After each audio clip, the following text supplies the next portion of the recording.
welcome. My name is Lexi Laban. I'm the executive director of the Jewish Film Institute, the presenters of the San Francisco Jewish Film Festival, and I'm thrilled to welcome you to the Synagogue, our new venue here on Main Street as part of the 2021 Sundance Film Festival.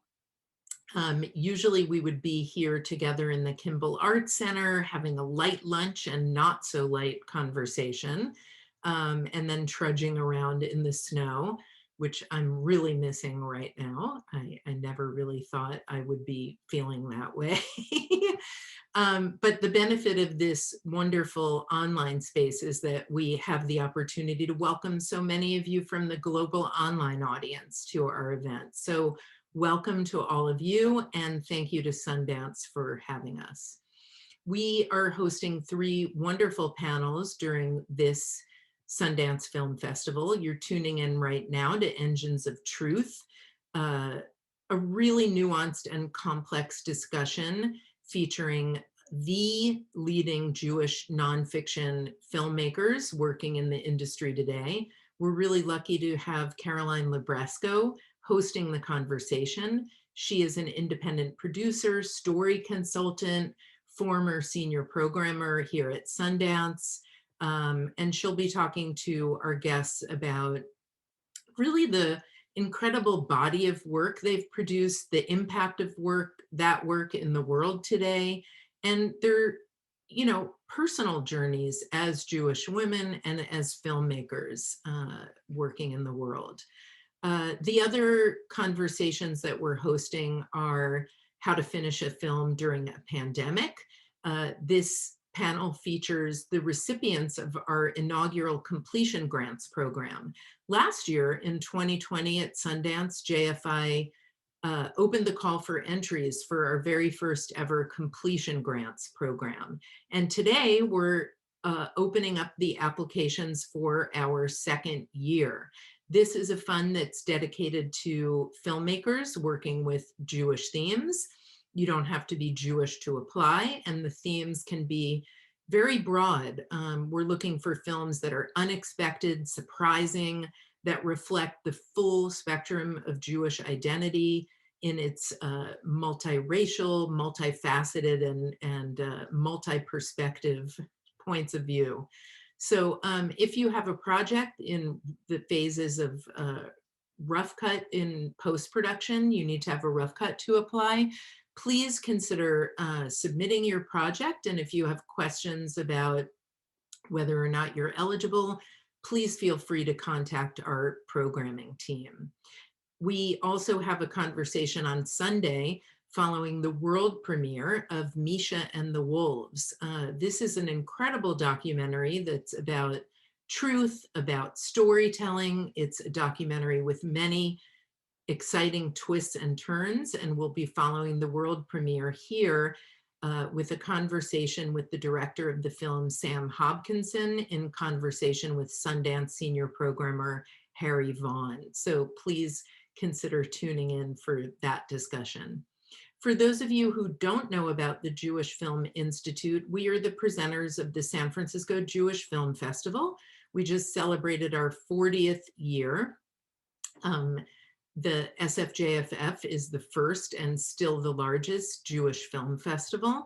And we've opened the call for entries for our festival for 2021 that will take place in July online and in drive-in theaters. And hopefully, if things are safer and healthier, we can dip our toe back into theatrical screening. So please consider submitting your film and getting to know us through the festival.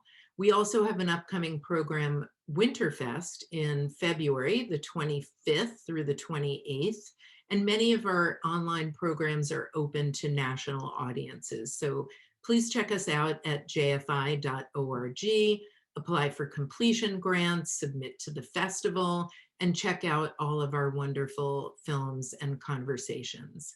And now, without further ado, I'd like to introduce to you Caroline Libresco, who will bring to you Engines of Truth. Thank you. Hi, everybody. I'm Caroline Libresco. I am an independent curator and producer, and it's my great pleasure to be working with the Jewish Film Institute on a series honoring women behind and in front of the camera. It's called Stories She Tells, and it's a series of conversations with some of the most important voices of our time. Earlier, we talked with Emily Nussbaum about Jewish female characters on television, which was an amazing conversation. And today, I've been really excited to pursue this conversation with an incredible group of Jewish women, documentary filmmakers, some of my all-time favorite filmmakers who've made some of my all-time favorite films. So I've been wanting to do a conversation for a long time from a very personal place of, I think for all of us in this conversation, literally decades of engaging with documentary film and storytelling in general as Jewish women. And I've been wanting to explore the question of how our identities and our values kind of fuel or become engines for our work. Now, just very, very quickly, I want to share a little bit about why this conversation kind of has arisen for me, or why I've kind of been hiding that I wanted to talk about it for a long time. One, in my observations and my curiosities, I've noticed that outsiders, people who can straddle inside and outside of worlds, make great storytellers, because there's something about having the distance of being an outsider that allows you to sort of see things a little more objectively or a little more from a distance and with clarity. And I think, I want to posit that maybe as Jewish women, we are insiders and outsiders. We are both. We straddle the inside and the outside. So that's one observation. Second observation, in the documentary world, of which I have been a part now for about 27 years, I've noticed there are a lot of Jewish women working. And I've been wondering about that, and I want to talk about that. So that's another observation. Thirdly, an observation through all my years supporting filmmakers and helping them tease out their own stories. What I've noticed is if we can get to the place with the filmmaker of why they are telling the story, like what is their connection deeply, emotionally almost, to the story, we can help them tease out that story. We can help them get to the core of what that story is, if they can confront what it is for themselves. So that's another observation. And then finally, the observation that there is a Jewish intrinsic connection to story, and that I've always noticed and have been percolating on for a long time, this idea that, well, Judaism is a totally elusive thing. Like, is it a religion? Is it a culture? Is it a people? Is it a language? Is it an ethnicity? Is it a set of values? However, I once read that this idea that really resonated with me, that to be a Jew is to see yourself as part of a people's story. And that can be, you can place yourself anywhere, but you are part of an overall story. And that as a Jew, you make that live, you bring that alive in your own time. So that also has really resonated. So all of these observations have brought me here and propelled me to invite you onto this Zoom screen. I want to and then I'm going to open it up, I promise, to a conversation. But first, before we start, I just want to introduce each of you in a way that you probably wouldn't yourselves. So first of all, the collective body of work of these 5 amazing filmmakers is extraordinary. Literally, I spent the last couple of days reviewing your work, thinking about your work, and it's quite astonishing what it all represents together. We have Nancy Buirski, who started as the foreign picture editor at the New York Times, and because she brought the incredible Kevin Carter photo of a Sudanese child to the New York Times, she won a Pulitzer for the New York Times in 1994. She also founded the Full Frame Documentary Festival in 1998 and led that for 10 years, and then jumped into filmmaking. No big deal. The Loving Story, Peabody Award, Oscar shortlist, by Sidney Lumet, the Cannes Film Festival, Tanakil Leclerc, Afternoon of the Fawn, Berlinale, Rape of Reese Taylor, premieres at Venice and New York Film Festival. No big deal. And now she's working on a new film, A Crime in the Bayou. Jennifer Fox, Grand Jury Prize winner in 1988 with her incredible verite film, Beirut, Last Home Movie. Then moves on to make just a 10-hour series for PBS called An American Love Story, looking at the relationship between a Black and a white couple, you know, kind of an updated Loud family, an updated version of An American Family from the 1973 Loud family story. Then on to My Reincarnation, which was 20 years in the making. Flying Confessions of a Free Woman, a 6-hour series where she turns the camera on herself in relation to other women around the world. And then most recently, The Tale, starring Laura Dern, which was just electric and kind of floored audiences, and then premiered on HBO. She's a cinematographer. She's an EP of many, many other films. She's a professor. Roberta Grossman, you know, just really, you are the chronicler of the Jewish people right now in documentary film. And, you know, you began with looking at Native Americans and then moved into like really your camera, you know, looking at the Jewish experiences in history, like an obsession with history. And, you know, beginning with Blessed is the Match, The Life and Death of Hannah Senich, which was shortlisted for an Oscar, moving on to Hava Nagila, you know, a romp about this cultural phenomenon of this song and how it tells the story of the Jewish people in America, largely. Above and Beyond, you produced the American Masters film about Dorothea Lange. You know, you brought your film Being Allred about Gloria Allred to Sundance a couple of years ago. And then just, another amazing monumental film, Who Will Write Our History, last year, you know, about this incredible archive in the Warsaw Ghetto. So, you know, I'm going on and on because I want to underscore who you are and what this all means. Judith Helfand, I mean, I just feel like we've grown up together in this space. And, you know, your film Uprising of 34, was so important for me because it told the story of unions, which was a story that was so like fundamental for me in my looking at American labor history. And then moving on to your own personal stories and really connecting them to a larger universal set of issues around technology, environmental change, toxic justice, A Healthy Baby Girl, which won a Peabody Award and came to Sundance, Blue Vinyl, which was a continuation of that story of your family, which also came to Sundance. Everything's Cool about climate change, Cooked, you know, looking at racial injustice in Chicago. Love and Stuff, your most recent film, which just premiered at Hot Docs, about grief and motherhood and family and love and stuff. And you're also, you know, you're the founder of two, groundbreaking organizations, Working Films, which connects the dots between film and social change, and Chicken and Eggs. Oh yeah, just Chicken and Egg Pictures. You're also an EP and supporter of so many other films as well. And then finally, but not least, Amy Ziering, you have broken ground in investigative journalistic documentary like no one else. You began with a film very close to your heart, your academic beginnings, with a film about Jacques Derrida, which like changed my life because you showed me how I could bring my academic ideas into cinema. At a very, very first year that I started at Sundance, I was able to like bring Derrida to the festival, and it was really meaningful to me.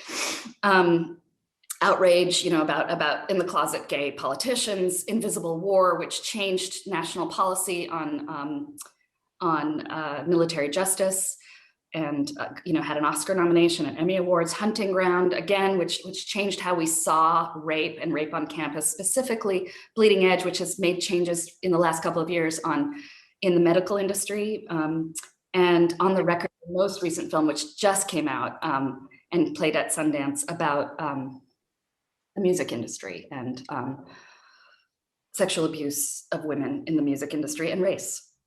On top of that, you're also a producer of other people's work, supporting other people's work as an EP and a producer. So I will stop there, but you can understand why I took that 7 minutes to really tell who you are, because I want this audience to understand it, and why I wanted to talk with you about these questions. Okay, so now we're going to go on to these questions. So what I want to explore today is how do your identities and values fuel your filmmaking and come into play in different ways at different times?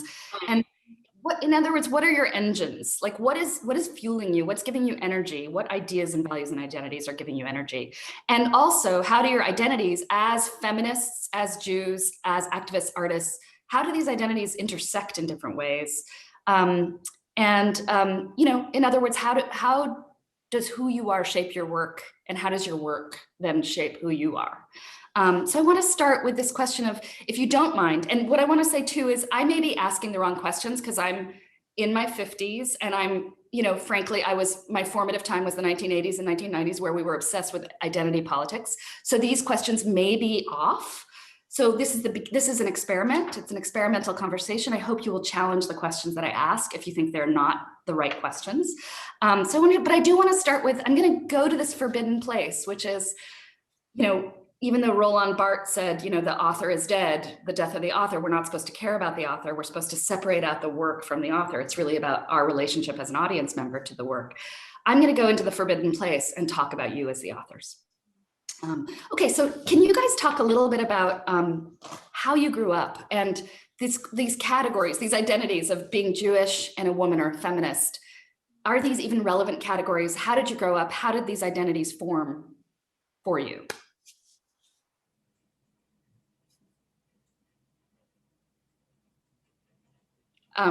Anyone want to jump in? Nancy, do you want to jump in? I knew you'd call on me first. You know, I find I've had to ask myself a lot of questions over the last number of chapters in my life, because as you pointed out, I started as a filmmaker fairly late and I had been doing other things first, but I wanted to figure out, did they actually connect? Was I being a dilettante and just hopping from one chapter to another, or was there really some connective tissue that was vital to me? And I actually have forced myself to think a lot about this. I do think that they connect, partly because I'm a visual artist. And when you say that, I started off as a painter and then went into photography. And it's through the photography that I started working at the New York Times. But my work at the New York Times was really in the visual field. And then from there, I went and started Full Frame. But again, it was really, I was drawn to the visual aspects of filmmaking as well as the content. The New York Times also infused my interest in the content because it was about information and it was about packaging information that was vital to our times. In those days, we really did trust the press and we did trust information. And we felt very strongly at the Times that we needed to value that and make sure that it was impeccable. And so I brought that sensibility to the work at the Times. But going back even further, I grew up in a fairly liberal suburb of New York called New Rochelle, now better known as the epicenter for COVID. But in those days, it was really known as a pretty progressive place. It was very mixed. There was one high school and everybody went to that high school, and we were mixed ethnically and religiously. In fact, Norman Thomas settled his community in New Rochelle. So without my parents they weren't particularly liberal and they weren't particularly observant, I was still immersed in this community of a very liberal, educated place. And as I think back on it now, I'm not surprised that I moved in this direction. But again, it's one of those things that you don't really think about when you're doing it. I think all of us who are connected to our work do it somewhat organically, that we pick subjects that just touch our hearts and make us feel like, all right, we're going to devote a few years of our lives to this film, and it's going to matter. We hope it's going to matter, because there are a lot of films out there, and you know, so many of them don't matter to the world at large. And so the only way I could justify jumping from one thing to another was to feel like maybe I might make a difference in the world. And I don't want to be too highfalutin about that either. I love doing it. You know, I really, really love making pleasure out of it too, right? Yeah.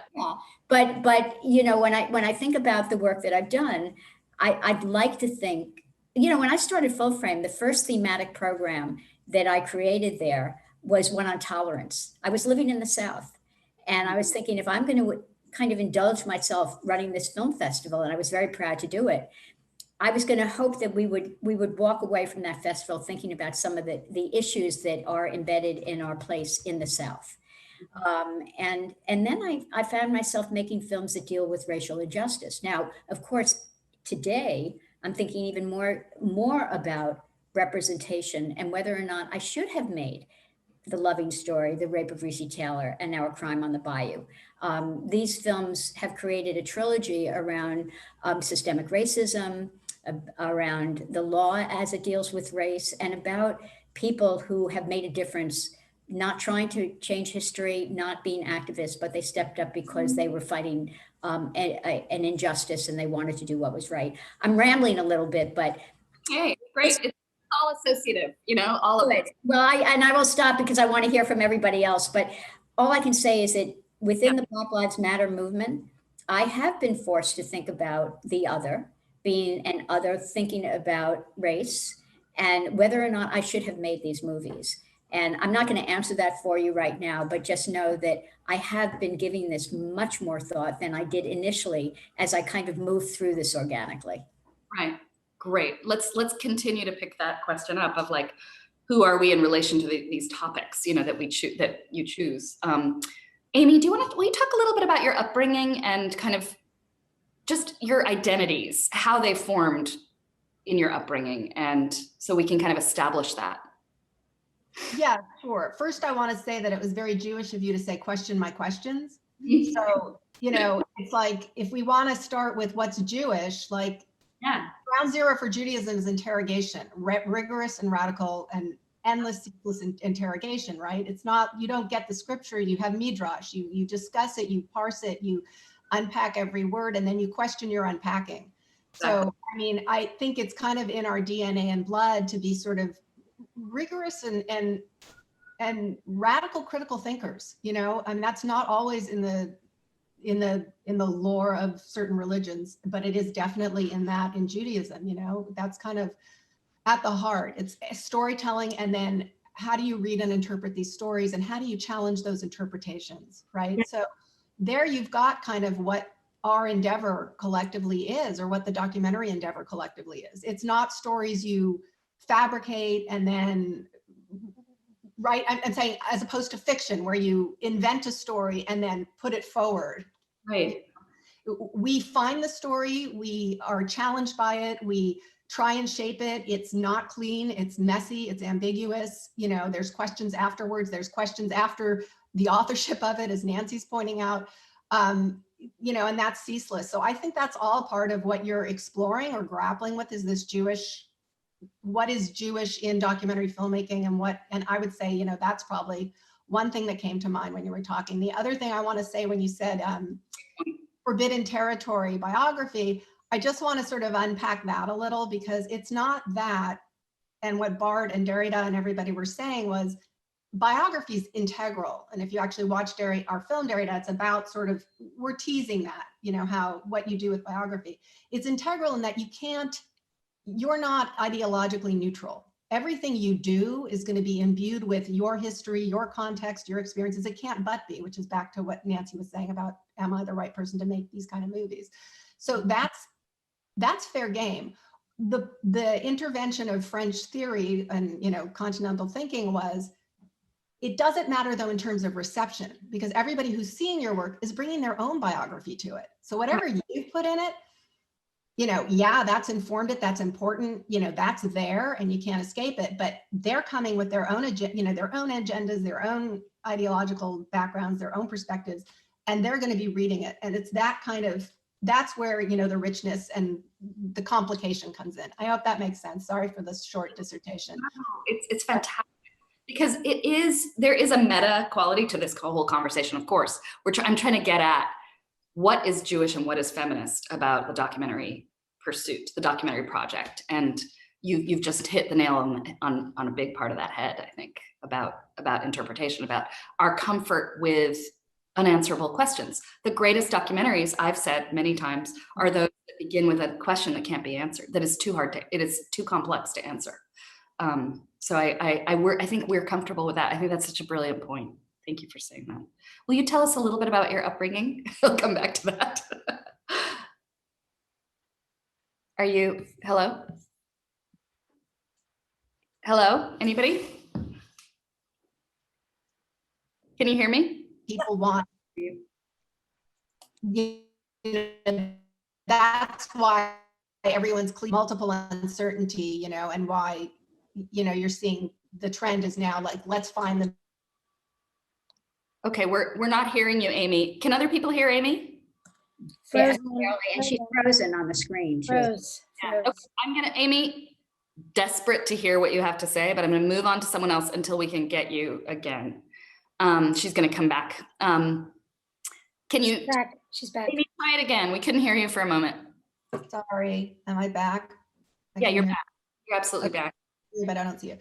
Okay, so I don't remember what I was saying, but I was asking you about your upbringing and like yeah. Judaism and feminism that grew within you and how that happened. I was raised in LA. I was raised what would be considered super religious by LA standards. Like we kept kosher. We went to shul every Saturday. I went to Hebrew school. That was my only hobby activity, was Hebrew school. So I was, and to me, to everyone around me, like that was, they thought I was, you know, I might as well have been Orthodox. Like that was like, this was the 70s. So that was, and it wasn't the norm where I grew up. And my background before that is that my dad's a Holocaust survivor, and he spent his teenage years from 13 to 18 in concentration camps. And he never spoke about it ever until when I was 16, he wrote a play. We didn't know, and he put it on. I mean, I came home one day from high school and there was a play on my bed, and it was the story of boys peeking through curtains, watching their mothers in selection lines. And it was called If I Were God. And that was the first time he shared anything with any of his children about his experiences. It was just like, we knew it, but it was not something you talked about. It was just also known that you just don't talk about it. So that's kind of, that's, if that's in a nutshell, my upbringing, you know. So I would say that if we did the sort of reductive, not reductive analysis of my work, I mean, I lived with trauma without a referent. I didn't have first degree experience of trauma, but you know, as also we've seen biologically, it's in my DNA. Honestly, I'm not being hyperbolic. It is in my DNA. Apparently, trauma does change radically, you know, the way your parent passes on genetic material. So, and it was in this sort of silence, you know. And when my dad did give me the play, and I started asking him some questions gingerly, he said that the reason he never talked about it was because when he got out of the camps and he started talking about it, no one wanted to hear about it. It was too, and he felt like that was, I don't want to say more painful, but magnified his pain, because it was too atrocious for other people to bear that kind of suffering. And then he felt like he had nowhere to go. And you know, so I think that, you know, now looking back, I didn't understand it at the time, but I think it's not an accident that my trajectory has been committed to giving voice to people, and it sounds, who don't have an option otherwise. And I just sit there and I listen and I say, you're heard, you're safe, and let's get, you know, let's share your story if you're comfortable with others, so that you don't feel so alone, you know. And I think that's kind of where, you know, what unconsciously, I wouldn't have been able to put that together until, you know, much later, but I think that's where I got what I do and why I do it. Like creating a platform to expose what people don't necessarily want to see. And also, you're kind of a master interviewer. Like you really, that is your, like one of your huge talents is sitting with somebody. I know how many interviews you've done across all the films that you've, even when you've been the producer and not the director, I know that you are interviewing those women. So that's really, wow, that's really amazing insight. I want to turn to you, Jennifer, just on this question. I'm sorry, on this question of trauma and like telling the story that was hidden, and how that evolved for you, because you didn't start there. You know, it's like the most hidden story came just recently after 30 years of storytelling. And I don't know if you can talk about your sort of your growing up and the relationship with how with your film trajectory. Sure. Because some people may not know, so I made this film, which is actually fiction, called The Tale, about my own sexual abuse at 13 in a Jewish family.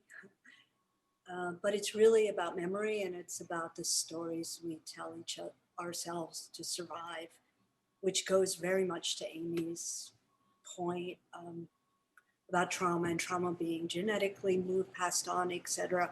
But I think to the larger point, which I'm really fascinated with, is it possible that us as Jews have inherited a collective trauma that affects, of course, who we are, but also how we work? So my family wasn't Holocaust survivors, although some distance were, but I grew up with my dad, who was really the one who passed on the Judaism in my family. My mom was she could have passed as a goy. She's, this cute little turned up nose, etc. She was her high school beauty queen, that kind of person. Had no real knowledge of her Judaism. But my dad really would sit and tell stories of our Russian uncle who had flaming red hair, who rode a horse when Jews couldn't ride horses, and who escaped Russia by walking, across the Russian steppes to the sea. And I mean, we would hear one story after another, whether it was our family or whether it was other Jews. I remember there was a whole campaign for Jews in Syria at that time. And we were constantly raising tzedakah money for helping Jews to get out of Russia. And so this idea that our roots, I am not me, I am someone from a long history. And that history is full of struggle and repression and survival. So I think one of the strongest messages my dad gave me, and I might get teary because he just died in February, but at the ripe old age of 92, so was, we are survivors. And we are strong, we are survivors, and we will survive. And one of the ways you survive is you always have eyes in back of your head, and you always have a bag packed, and you always have some gold coins, and you don't believe. So we're also paranoid, but we're survivors. So I think that is quite the metaphor for being a filmmaker, frankly. So there is a working reference that a lot of what I do is constantly survive and push through, but also, there was very much, which I think comes deeply from Judaism, from my mother as well, which is that you can't live on this planet without giving back. My dad would say, I remember sitting with him, I don't know, I probably was 9, in a hammock, and he would say, well, what do you want to do when you grow up? And I have no idea what I said. And he would say, yes, but as long as you help other people. Mm-hmm. So this idea, my mom was an artist, and we did a lot of art, so much so that I was always, my mom always had us doing art as kids. So I was always sort of excelled in art, but this idea of art and social conscious was sort of ingrained in me. And so even though I think I was really attracted to fiction from the get-go, the obvious choice is to become a documentarian. Now, I do want to question this idea because now I'm exclusively in the fiction world. I've sort of crossed over. But it is very different, the work, but I'm working, I have 5 projects right now, and 3 of them are all true stories. Yeah.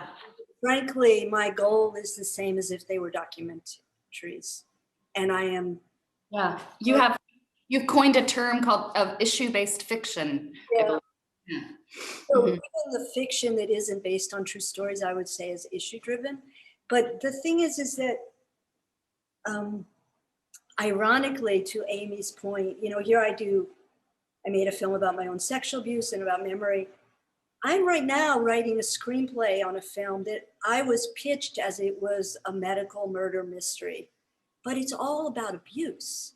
And it's about generational abuse. And it's about exactly what Amy was just saying. And I didn't realize it when I took the job. Because I think that, as to everybody's point, we're attracted as Jews, as women who have suffered, whether you were abused like I was. If I hadn't been abused, I can tell you stories of almost being raped.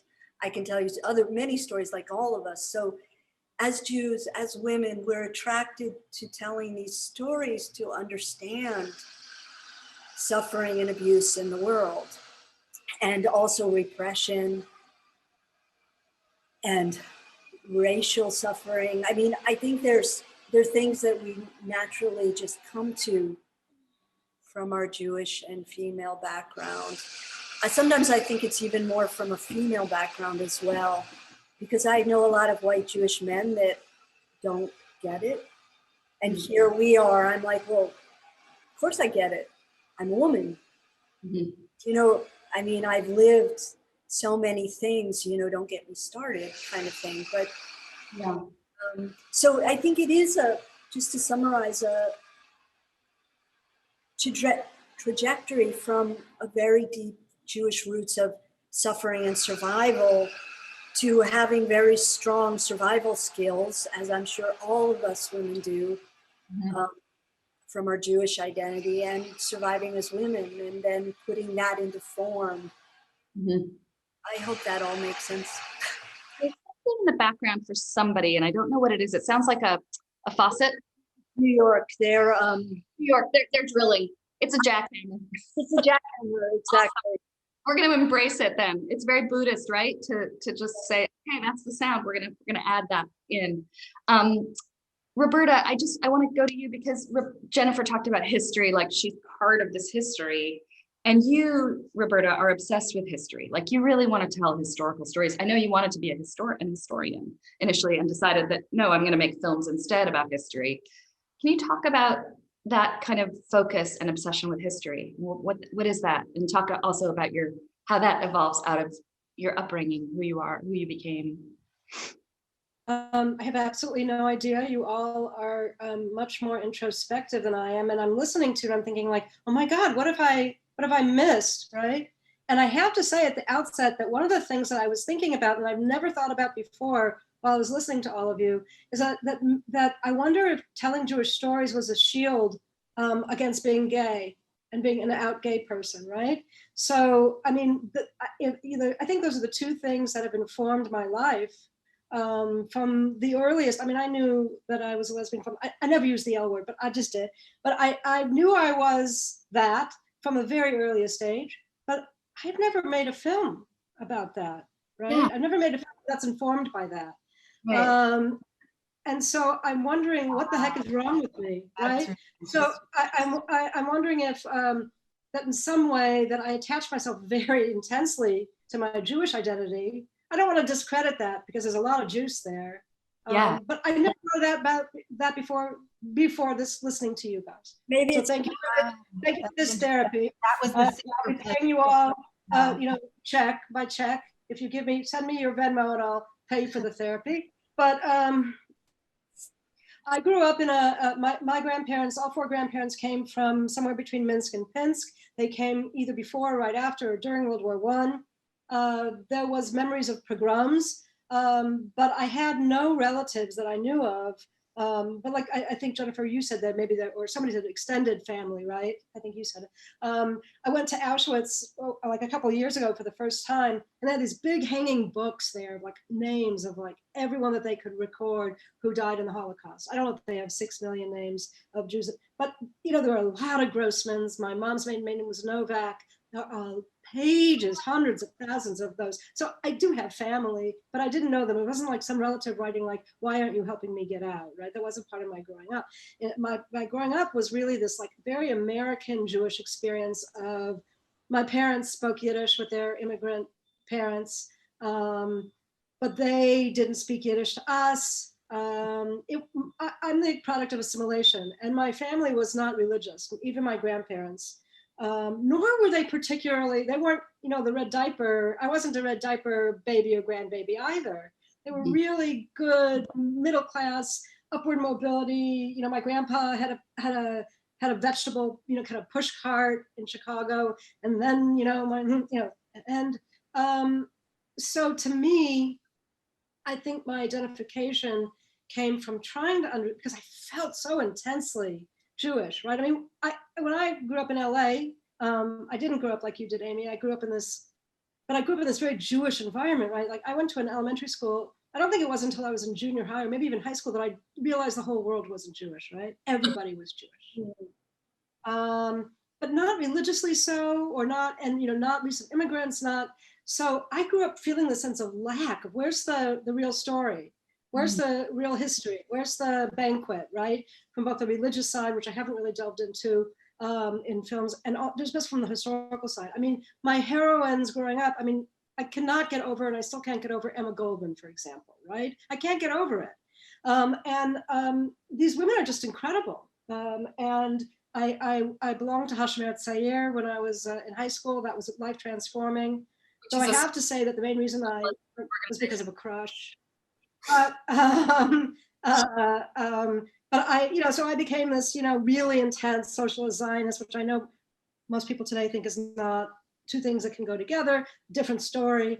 So I've always had a very big I lived in Israel for a year. I've always had a very big attachment to Israel. And then from a very early age, from 12 or 13, I started reading books about the Holocaust. I mean, I'm the person who's on the beach on vacation, and I'm reading, the Scroll of Agony, right? So from the Warsaw Ghetto. So I cannot stop. I cannot turn away. And I think maybe it's that, Amy, what you said, it's like, people's voices, people's stories, people's experiences, and not only this whole civilization that was destroyed, a very rich civilization that we would benefit so much from being part of, and we do.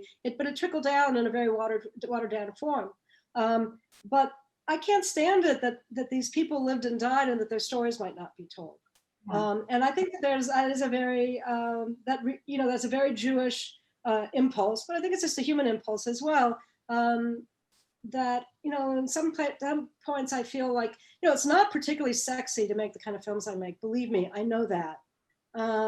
And to make them almost exclusively, I know I'm like the biggest fucking Jewish nerd on the block. I understand that.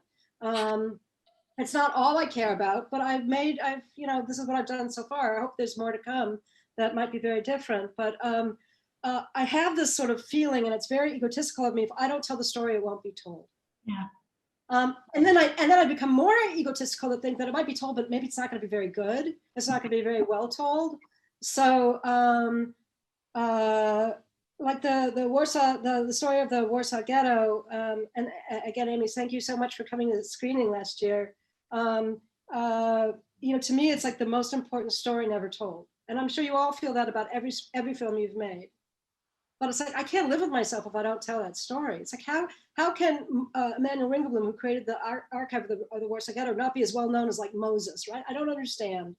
Yeah. So I get very, very intense about it, and I want to tell those stories. Of course, there are many other stories to tell, and you guys are doing a great job. And maybe I have to make some movie about the Michigan Women's Film Festival or something to atone for this oversight on this other part of myself. But I'm gonna just make a full stop right there, because I'd like to hear the others. I can't wait to talk to hear from Judith after all of this, because Judith, you're a person who has put yourself really in the center of your films as a character. And I wonder about your self-conception, about how you think about this character, because it's Judith, but it's actually a character you're constructing who's funny and smart, and through her charm can kind of open up questions that other people, again, this thing of saying things and speaking up in ways through this kind of humor and irony that you use. How do you think about that character? Is that character a Jew? She's definitely Jewish. Okay. Yes. If you asked her what she was, she'd probably say she was Jewish first. Got it. She said she was a woman. Maybe I'll talk about myself in the first person. Yes, I am definitely Jewish, but she's definitely a character, and she's a product of a very, very middle class, very conservative, in that we went to a Jewish center that was 4 blocks away, that we went to every single week. I was named there, bat mitzvah there, Hebrew school, the whole 9 yards. And I don't think I understood that everything was by design, in a way. Those Jewish centers were kind of like a design. They were supporting, the post-World War II Jewish Renaissance, run away from the cities, the white flight. The construction just started. I'm so sorry. Can you hear it? you have like, in I a have way, nowhere to go. My whole apartment's going to sound like this. we're going to embrace it. As I said, we're interweaving the sounds. It's beautiful. So I think what I wanted to say was what I didn't realize growing up, which I think about now all the time, was that, I lived in a 99% white town that was next to like an 85% Black town. So I grew up in Merrick, Long Island, next to Freeport, Long Island. And unlike New Rochelle, though I think you definitely had some segregation there too, right? I mean, you were all in the same town. We were in a different town completely. And it's only now that I've made Cooked Survival by Zip Code that I realize that my entire life is I'm a beneficiary of redlining and structural racism, and that I wouldn't even be a filmmaker if not for the little red house that my parents were able to, I mean, it really was, like $20,000, but they were able to get a mortgage, and they were able to leave Brownsville, Brooklyn, and the projects, which were going through a big transformation, to move there because they thought it was like the perfect way to bring us up. And, I think in a way, all of my films are somewhat in response to growing up in a segregated, not even realizing that it was, white middle class Jewish world that was Democrat, that where Yiddish was there but not exactly there. It was kind of like used to talk about what they didn't want us to hear. Except my parents were first generation Americans, and they were first generation American Jews, and they were sort of piecing together, what does it really mean to be an American Jew? What does it mean to be a Jewish American now? What does it mean to pursue this American dream? And I think my response, I think, for a long time I thought I wanted to be a rabbi, and then I realized I didn't want to be, I wanted to make films. And I think it's funny that was like, those were the two choices, like be a rabbi, a social justice rabbi, or be a documentary filmmaker. It's kind of crazy. And now I think I make films to provoke the Jewish community to use our privilege and our status and our access to make the world a more just and better place, and to take responsibility for the benefits that we've had in the United States, for sure. And yeah, and I think, in terms of the dark humor, the only way I know how to do that is to use the tiny little bit of like quirky, wacky privilege I have as a middle-class Jewish white person. That's, so that I don't, and to use the kind of like the faux naivete to ask these really hard questions that people think about all the time, but might not say them out loud. I mean, you're all asking really hard questions in really different ways. All of your filmmaking's approaches are completely different. Judith, you, in most of your films, I mean, not in Cooked, but yes, in Healthy Baby Girl and Blue Vinyl and Love and Stuff, you show us your family. You show us a Jewish family. You lay it all bare. You lay it out for everybody. Now that, to me, I want to talk a little bit about another forbidden area, which is, and Roberta, you kind of touched on this, but you lay it all bare. There are so many Jewish filmmakers working in documentary who would never show that to us. They would never, because is there some sort of shame? They wouldn't wake up in the middle of the night and talk about compulsively eating babka during Shiva. No. Nobody else talks about it. Shows the kind of the full complexity, neurosis, whatever. Neurosis is too cliche. The complexity of the Jewish experience, of a Jewish experience on the screen is something. I think that there is something, you say, like you want to bring the Jewish community to task in a way with your films.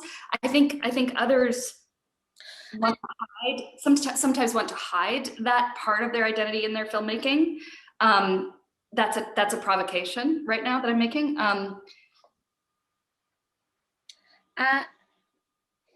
I mean, I think, at least for me right now, I mean, I think it's the most useful thing I have.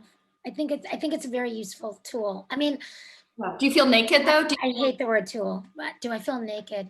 you feel naked when you show everything? No, I don't feel naked. I mean, maybe, maybe right now, I don't, I mean, probably the most vulnerable movie I've made is Love and Stuff. And I'm still in my kitchen. I can't get out of my kitchen. You know what I mean? I mean, I haven't yet seen the movie with a live audience. I've never heard people laugh collectively. I've never seen them cry. I've never been able to talk about it with anyone outside of this Zoom. So, I haven't had the chance to experience. So, and the interesting thing is, like, I know that when I get to really finally show it to a live audience and be with them and not on Zoom and not on a goddamn webinar, I will finally feel like that movie is out and in the world. The movie is not, it's not getting a whole lot of love from the press. It's not getting love from, major festivals. It's not getting love from major programmers. I mean, not to say that Jewish film festivals are not major. They are. I love them. And I was just at DACA NYC and at Hot Docs, but it's kind of like, I need to see it with a live audience and to feel it, because if I do feel vulnerable and naked, it might be with the film community, but I will not feel vulnerable and naked when I'm like with live audiences, and definitely Jewish audiences. Because this question of being out is really kind of, I mean, there's this way in which you guys, especially Nancy, Jennifer, and Amy, it's like you're using your Jewish values to tell stories that you want to create a platform for stories. But I'm wondering about your outness as a Jew. And Nancy, you made a film about Sidney Lumet. This new film has a strong Jewish character. I want to talk about Jewish characters, kind of picking up on Judith, or outness, and whether that's relevant or not. Amy, I can hear you in my head saying that's not relevant. I'm giving a platform to these people. Jennifer, I want to interrogate you about, like, in the tale, I don't know if they're a Jewish family. You do know, it's said it's a Jewish family. Sorry, okay. So I just wanted to, because with Nancy, like, what was it like to tell this story of Sidney Lumet? And I know there's a portion of the film where he really does talk about his Jewish identity. And then how does and yet most of your characters are not. Let's go back to, the question you brought up about most of your characters are not you. They're outside of your experience. Right, but I would like to posit that all of these films and all these filmmakers today I'm so excited about everything you've been talking about. I think we're all in these films. I think that our Jewishness, our femaleness, the values that we have, we are all in those films. And I don't think that there is a film that any of us have made that doesn't really embody who we are. So yes, I am the other person making a film about systemic racism, but I'm also a person who has, and I think the idea of this genetically, infused trauma that we all suffer. I've lived with oppression. I've lived with trauma. If we can't, as filmmakers, connect to people who've experienced maybe a different type of trauma, and it may be a different kind of oppression, but if we can't connect to that, and it's not just empathy, I think it's deeper than that, then I don't think we should be making these movies.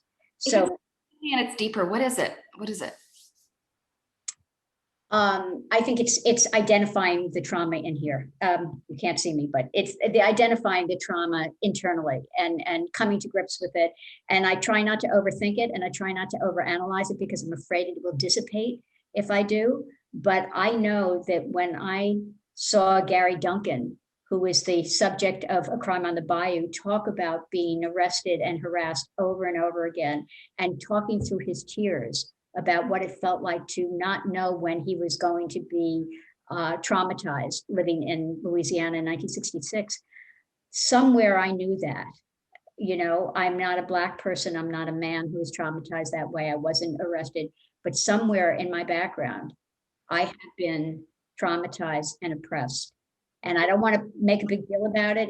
These films aren't about me ostensibly. Right. Somewhere they are. And I think that when I kind of left us with a little cliffhanger when I said I'm trying to figure out if I should made these movies, and that's something that I'm responding to Stanley Nelson saying, every white filmmaker has to think about why they are making movies about the Black experience. It took a long time to say, I'm okay. I'm entitled to make them. Do I want to stop Black people from making them? Of course not. I don't want to use up the real estate. I don't want to use up the funding.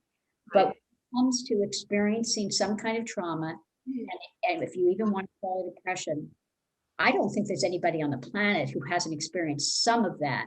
And it's a question of identifying it and understanding it, and then using it with the skills that we all have. We're visual people.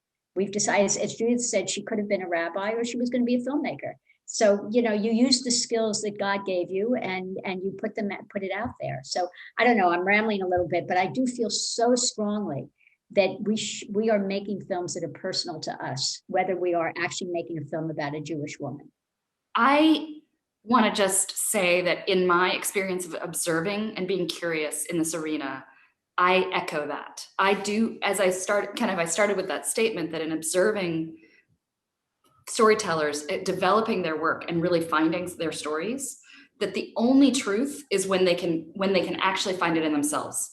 What's driving them toward a story or connecting them to a story, they have to know where it is in them. And by the way, to return to your original question about Sidney Lumet, yeah, what I discovered in making that movie was that the finest movies that Sidney Lumet made dealt with morality and fairness. And then people were unable to step up for what was right, what made a righteous person. We discovered in the making of this movie that he had an incident where he did not step up. I don't know how many of you have seen it, but he undergoes, when he was in the army in India, he witnessed a gang rape. And he was asked even if he wanted to participate. He was in the army, and they just took this 12-year-old girl and they raped her they pulled her off the platform of a train. They pulled her onto the train, and he witnessed it and he didn't do anything. Now, if you look back on Sidney Lumet's work, his most powerful movies are about people who do something. The one person who stands up to the jury in 12 Angry Men, Serpico, Prince of the City, these are people that stand up for what's right. So in effect, and he even says in the course of the film, he said, I grew up in a very liberal Jewish home, but I didn't go out and protest in the 30s and 40s, I made my movies instead. So his powerful movie, he made 50 movies in 50 years, but the ones that we remember are the ones that deal with morality and fairness. So, and did he know that when he was making it? I doubt it. He didn't put that out there because he had undergone this other trauma or whatever. I mean, he just had to make those movies. So I say, listen to your heart and make the movies you have to make. Yeah. I want to just jump to Jennifer. Jennifer, I thank you for that clarification. Yes, I do remember now. It is said it is a Jewish family. And you also in Flying Confessions of a Free Woman, which by the way, continues to be and was so meaningful to me as a documentary about being a single woman. Thank you for making that, because I needed it. And so many of us, millions of women need it. And you put yourself in that movie too. You really place yourself, you really expose yourself. You want to talk about that? Because this is so interesting, this question of characters, like who are you giving subjectivity to? Is it yourself or another character?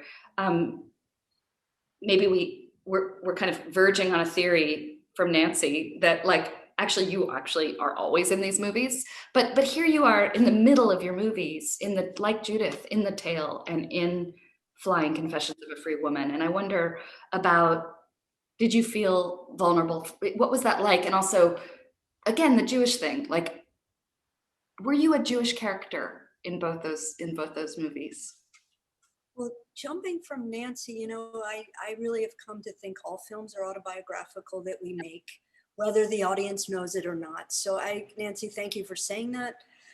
And also jumping from Nancy, I really believe that trauma and suffering opens your heart and allows you to understand others' suffering. And whether it's the trauma of our ancestors, maybe, but in my case, my family was a very traumatic family to grow up in, but it was a beautiful Jewish family. And then I was sexually abused in front of everybody, in a sense, and nobody caught it. until I took myself out of it. And it was very important to me in the tale that that family was Jewish, because we all know that good Jewish families, there's no sexual abuse there. So, I mean, and that, by the way, came up a lot in all the conversations. Why did you insist? But they're a Jewish family that don't act Jewish, don't look Jewish, but in fact, the father character talks about being Jewish in the background.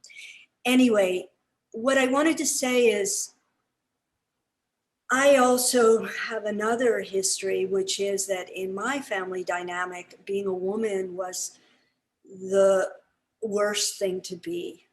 And so I really modeled myself after my Jewish father and never wanted to be like my Jewish mother. And that was where Flying, which is a 6-hour series that I'm in, was born, which is sort of my journey in my 40s to reclaim my female identity, and my sexuality is all over it, because the overarching drama is I'm having an affair with a married man and I have a boyfriend. It's all true. But to Judith's point, you know, people will walk up to me and say, I know you. Oh, it's so great to meet you. You're that character, or from the tale. And it's not that. I'm a construction, just like my fiction characters are construction, just like the tale is a construction. But we hope as documentarians that, like we construct, and we all know we construct documentaries. So let's just agree, it's all fiction. Well, I think we can all agree. Yeah, but we are really trying to base it on essential truth. Yeah. So most important to me in Flying was to really reveal all this, the suffering of being a sexual single woman in her 40s. Yeah. And my boyfriend at the time, who then became my husband, he said, you made yourself look so bad in Flying. You made me look so good. But my goal in Flying was to do that, not to make myself look bad, but to say, here you are, here's all of the mishigash, here's all the things I'm feeling, to take them out and put them in the light and say, they are not to be ashamed of. Mm-hmm. You know, so I did use myself, I think similar to Judith, as a vehicle. For those of you people who have seen Flying wouldn't realize that Flying didn't come out of me wanting or deciding to be in that film. That film was trying to investigate the way women speak when men aren't around. Yeah. And then I felt like such, like I was hiding because I'm a woman too. And there was a lot of steps that happened. So I threw myself into that film and then decided in order to do it, I had to completely take away all my mask. And one of my principles was, you know, I will talk about anything and I can't say no to anything. Yes. But I did want to get to this point about Judaism and being a woman and suffering, which is just that I do think that the fact that I was sexually abused made me able to make Flying and go around the world and talk to women who have suffered much more than me. Like, you know, I talked to women who were trafficked. I talked to women in Pakistan who were married off when they were young. And yet I do feel that there is this core that we shared, even though my suffering, I think, really was much less. And yet through my suffering, I could connect, like Nancy was saying, or like all of you have said, to others suffering. And I think it's actually really important that nobody, I mean, and also to acknowledge suffering, not as a negative, but as a positive. You know, nobody lives without suffering, or rarely, maybe except for white men. Jennifer is a longtime Buddhist practitioner, so all life is suffering, right? The golden truth. Yeah, and that also, though, it's not only to be suffering, but it's to be used. It's a useful tool to growth, to understanding, to connecting, to rapport, to compassion, to our ability to tell other people's stories. These are my frenetic thoughts. Love it, love it. Can I just add something? Please. You know, I think that the movies that we're making are just they're cinematic midrash. You know, they're contemporary. I mean, I know, at least for me, I'm like, hey, you know, it's like, here's a new plague. Let's look at it. This is really bad. We've learned in the past, and yet we keep doing this again and again and again. Maybe we should stop and take a breath and look at this. So I think in a way, you know, we're all kind of like, that's what we're doing. We're looking at, we're telling contemporary stories because that's what you do. You know, every week you go to shul, you look at a past story, and then you try to make sense of it in a current context. And I think we are doing that. You know, we are doing that ancient practice using modern tools. And you know, and perhaps, like, you know, like, I don't want to ever think that like this is the new scroll or this is the new arc, but this is the book that you know, this is the screen by which everyone's like looking at stuff constantly and making sense. And I think our films really do that. And I think, you know, in most cases, you know, there's a hero, there's a heroine, there's a character, they're flawed, they're struggling, they're trying to, you know, they're trying to get out in front and tell all the Jews, hey, be careful, wait, do this, we got to follow these rules, we got to break these rules. So I think we're doing that in very modern ways.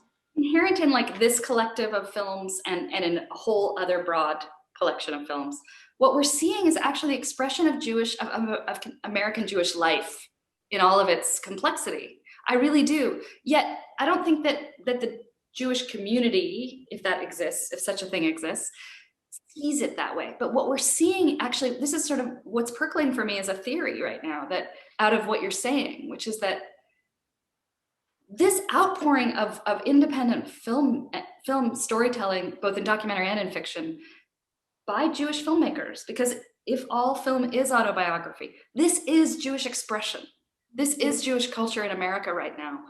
But we aren't saying that out loud, but this conversation is saying that, actually, is making me see this.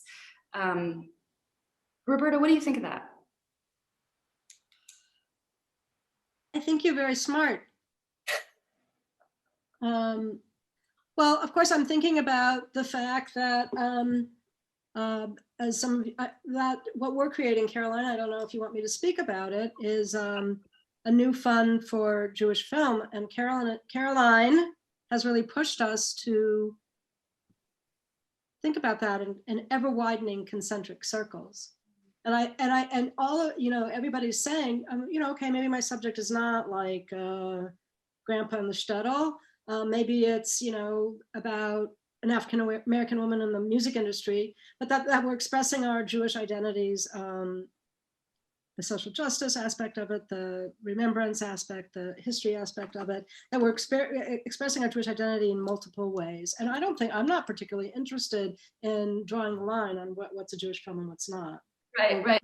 Oh, who's a Jewish filmmaker or who's not? I mean, I think that's the beauty of that you brought us all together, because we make very different films. I think, you know, the more the merrier. I mean, the bigger the arms, the wider the embrace. I mean, it's better. It's, you know, I think it's interesting. When I first brought A Healthy Baby Girl out, you know, we went to Sundance, and then it was in the San Francisco Jewish Film Festival, and I worked so hard to get it into the San Francisco Jewish Film Festival. Actually, I didn't have to. She totally got it, and she invited it. But because she did that, I was able to like then say, wow, like, well, this is a Jewish movie.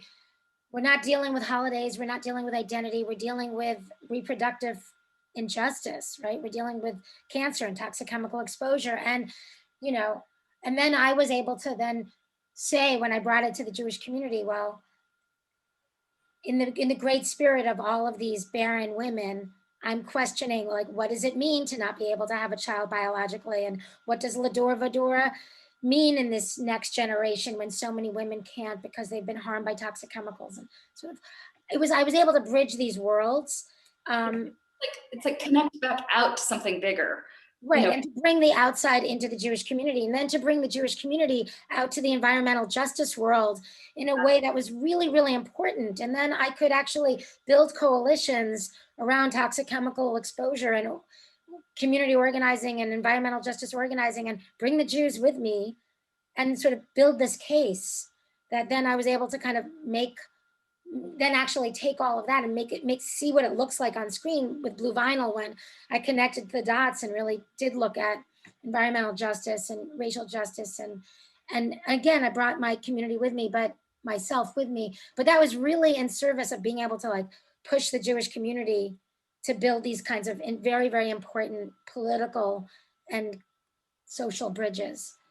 it's like, it wasn't an obvious connection, but you kind of made it because you've always insisted on your Jewish identity being in these movies about the environment and about right. You know, it's like it's been there whether people like it or not. And it's like in America, as a Jewish diaspora community, whether we're religious or not, we are here. Our Jewishness is here in all of things we do. And there's this idea of like, you know, I've been trying to wrap my mind around this idea of intersectionality for Jews.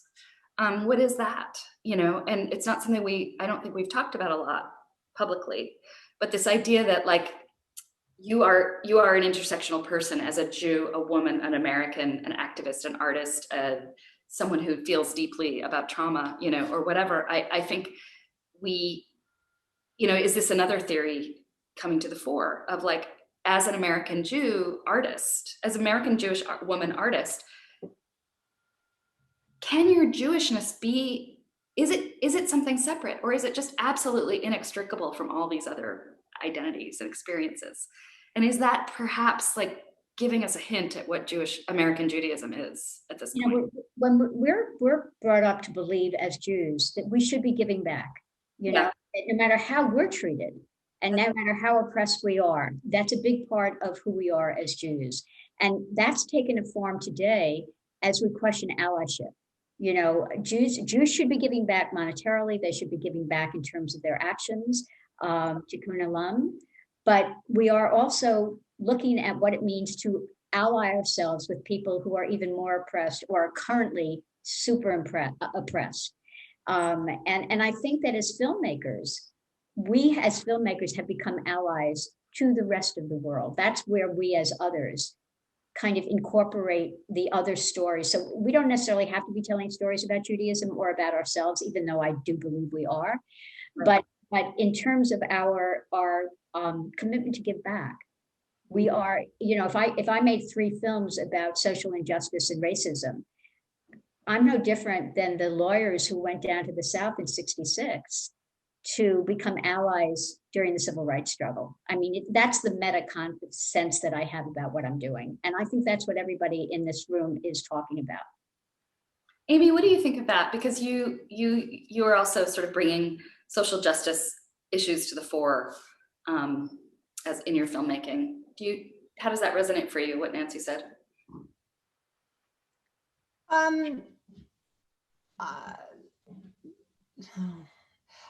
I guess, you know, I think allyship is kind of a fraught term for me, because I think it always has to at one and the same time acknowledge that you've benefited from that very system of oppression.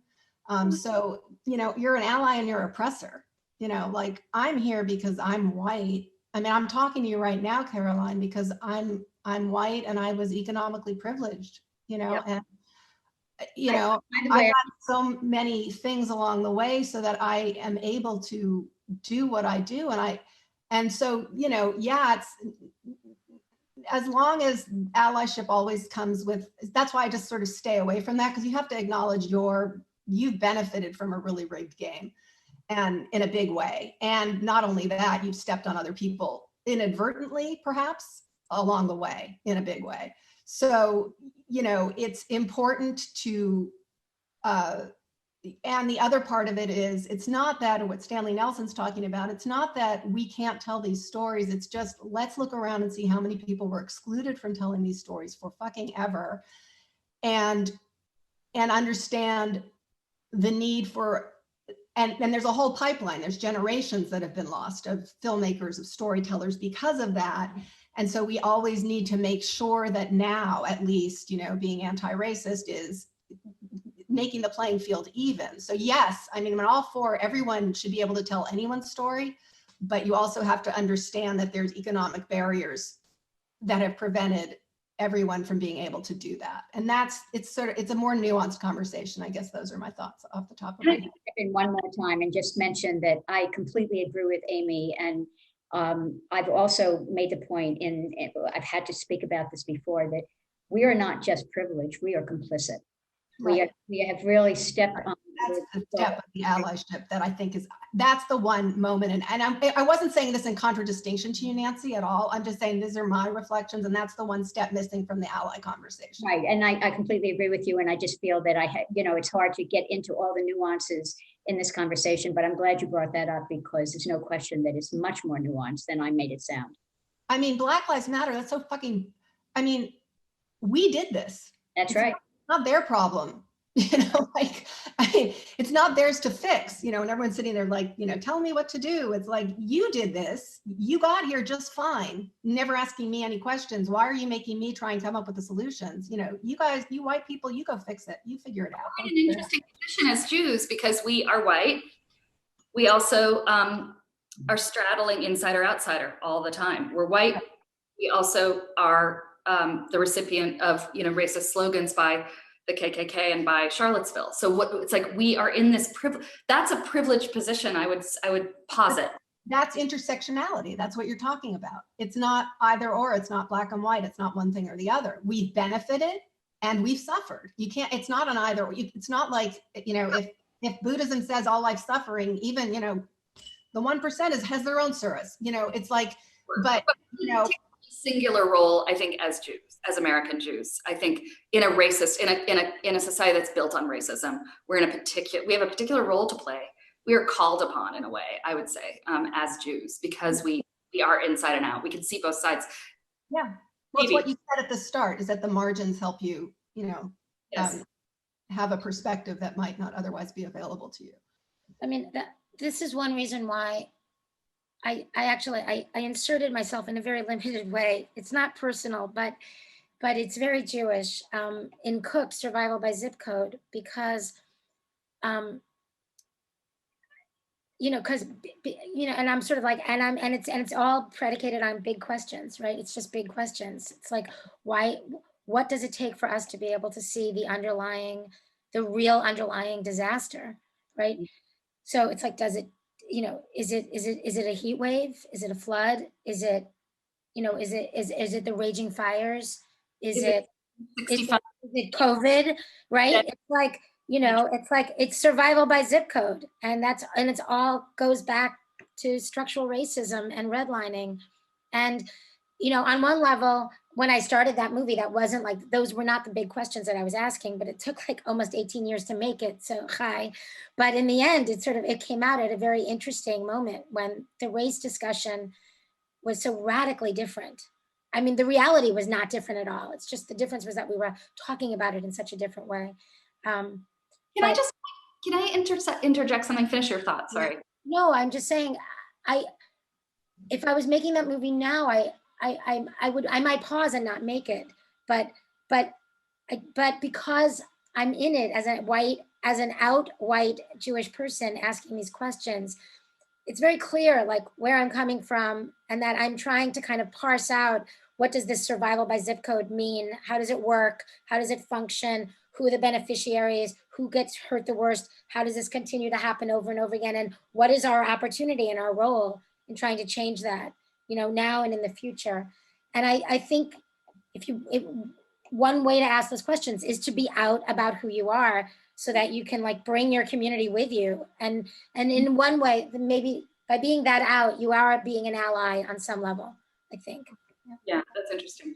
I just want to take a moment, and I think, Roberta, you're probably having this thought with me, which is that when we talk about being white Jews, you know, not all Jews are white. I just really want to acknowledge that. And, you know, we know that the majority of Jews are actually from the Mizrach, from the Maghreb, you know, from you know, the Sephardic cultures, which originated in Spain, but then expressed themselves also in North Africa, Turkey, Greece, and around the Mediterranean.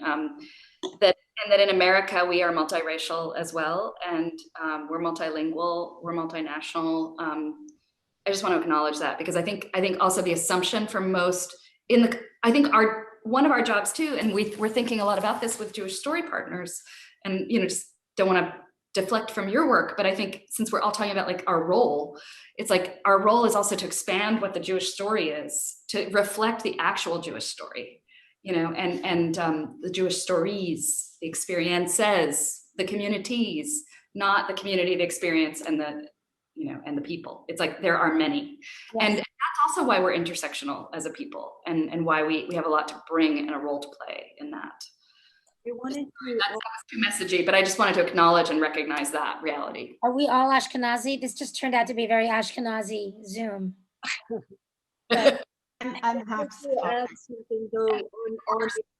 Yeah. I'm half and half. I mean, not half. I don't know what. I didn't do a DNA test, but there's definitely Sephardic in my lineage as well. You're muted. But I wanted, yeah. So, I mean, in terms of like just what everyone's been saying and what you've all helped, made me think, because I started out with like, Judaism's critical inquiry, but we've also got, Judaism and interpretation and storytelling. And then we've also got the thread of it's also tikkun olam. It's, it's heal the earth. I want to say that it's also activism, right? Those three threads, I think, are common threads in all of our work. Emma Goldman was cited not incidentally, Roberta can't get her out of her head, but, I went from kind of esoteric, abstract, but for me, politically lucid films. I mean, Derrida for me is a political treatise, but I think most people would see it as an art film, to very much more tactical. It's like, okay, there's this thing called film. I can use it as a weapon. I'm going to aim it and I'm going to shoot that gun. And I'm going to see, and I'm going to hone these arguments so that, I give you a complete argument that's unassailable, but I do it in the course of telling you a story you're so enthralled with, you cathect onto it, you don't realize you're getting the information, you're outraged at the end, and you do something. So I decided to use sort of my toolkit, from my political theory and feminist theory and Jewish critical thinking upbringing to sort of hone that. So I had a strategic, way to be an activist in the world. So ostensibly, is it Jewish? I don't think there's a Jew in Invisible War. No. Maybe I have to cut that out if there is, but yeah, I mean, I think it's all intrinsically Jewish. And the last thing I want to say is give a shout out to Judith. I mean, the humor also is a really integral part of Judaism. And for me, it's important because humor is, again, ground zero for interpretation. It's the literal met with a surprised expectation, right? And that's where you get the laugh. It's in that disconnect, right? In that space that you have the surprise and the pleasure. And, that's all for me about, interpretation. And I think that's kind of ground zero for Judaism. And so it's lovely that Judith is reflecting her Judaism and her, use of humor in her work. And the last thing I want to say is I'm so in awe of Jennifer and Judith for putting themselves in their films. I don't have that kind of courage. I mean, we all are in our films, but to really like make yourselves characters and to lay bare, your own, biographies is something I think really admirable and commendable. So I just want to say that. I wanted to add something about Judaism and race. I grew up at a time when, in Philly where I grew up, there was a very segregated white or Christian and Jewish population. You couldn't belong to a, for example, you couldn't go to the same health club if you were Jewish, and then if you were non-Jewish. And there were a lot of signs still in my childhood, no blacks, Jews, or dogs. So I still come from this history. And one of the interesting things about being Jewish is that we both can be hit with enormous anti-Semitism, and yet we can also fit into the white world. And so, when I was growing up, our lot was very much cast with the African-American lot. I went across town to a school that was in a Black community, and I identified with my friends that were Black, not with my white friends who were Christian. And we were always parsed similar, that the Jewish history of oppression was similar to the Black oppression, which of course it's very different, but I think what's really interesting is that we live in a time now where, as Jews, we think in a sense that real anti-Semitism is dead and that we won't be hit again by another Holocaust or pogrom or something, so that we as Jews have able to assimilate again into a white world and disappear.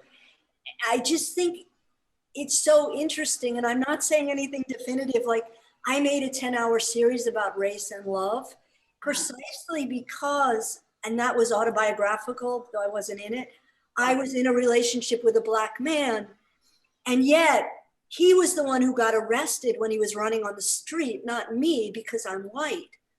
And so this whole idea that as white people we can disappear and assimilate, but if you're Black you can't, is something that I grapple with all the time. And yet I still have in my head my father's voice saying, you know, don't get too comfortable. Don't forget, you think you fit in. Well, you don't.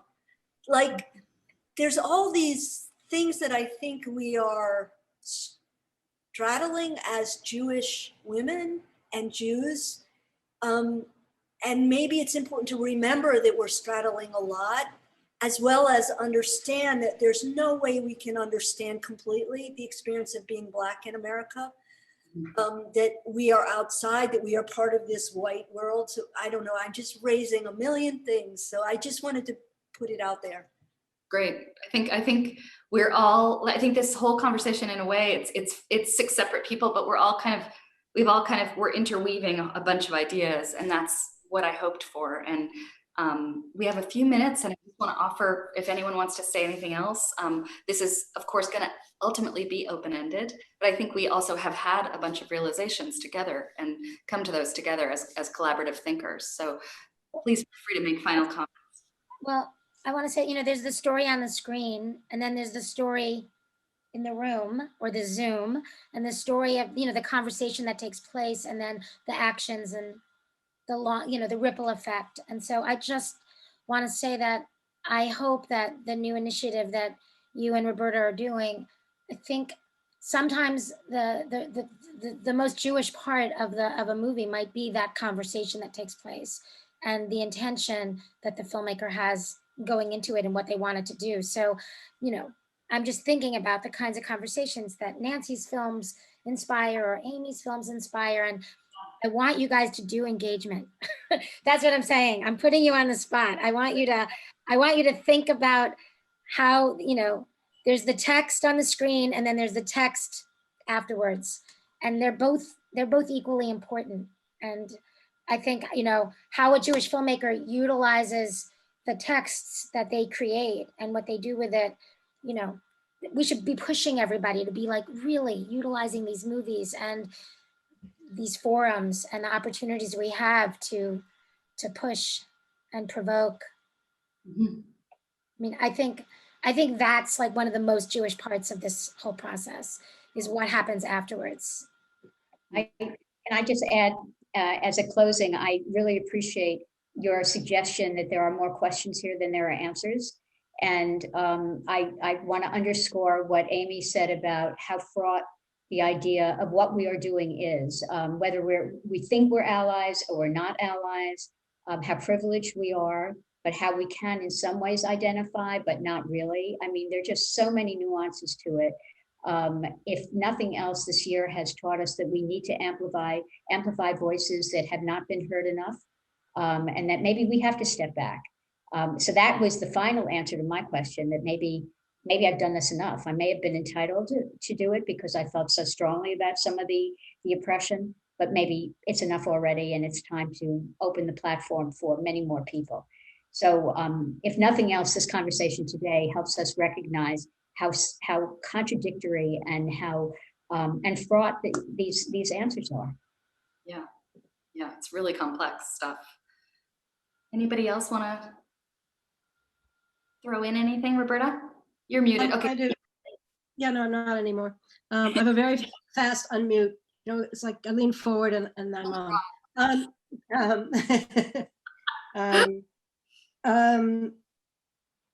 we've all talked about, I think we've all experienced the white privilege or the economic privilege, or both, right? But I want to say that I think that the reason I was able to be a filmmaker is because of my mom, right? Not because of, and I wonder how many of you had experience, or mother or father, or whatever. It was, of course, the cushion, right? The cushion that there was a home to go back to, and maybe there was savings in the bank or whatever it was. But there was also something about, it's okay, go out and, you know, be happy, do what you want to do, right? So I don't know why I felt the need to mention that. That's it, signing off, bye. Well, I just want to, maybe I'll just end by dedicating this whole conversation to my mother, who died a couple of years ago, Libresco, who was a psychotherapist and who taught me to speak up and also think about character, think about like what's going on for somebody. And I feel like we've had a lot of revelations about like what's going on for the filmmaker in your minds, in your hearts, as you make stuff and make choices. And that to me is, in a way, is a kind of psychological critique of what you do and what we all do. And so I just want to acknowledge my mother for inviting me into her business, her family business of psychotherapy and speaking up. And to all of you for joining this conversation. This is just, you are extraordinary. You are doing incredible work. And I'm so proud to be associated with you and proud to know you. And I'm always here to cheer you on. So thank you so much for this. Likewise, Caroline, you're a force and amazing. And thank you for your vision and your leadership in so many arenas. Like, so much in the doc world wouldn't exist without you. I hope you know that, and we feel that, and we love you for it. So, and thank you. Maybe we can continue this conversation. Like maybe there's more. I think there is. And we can't wait to see what you do with all this independence. So exciting, so fun. Thank you so much. Nancy, thank you for being here. Jennifer. And you know what, Judith, if you become a rabbi, I'll go back to shul. I don't know about that. I'm not sure I'll ever. That would get me back. So actually, if any of you were my rabbi, I probably would. All right. Bye, everybody. Thank you. Bye.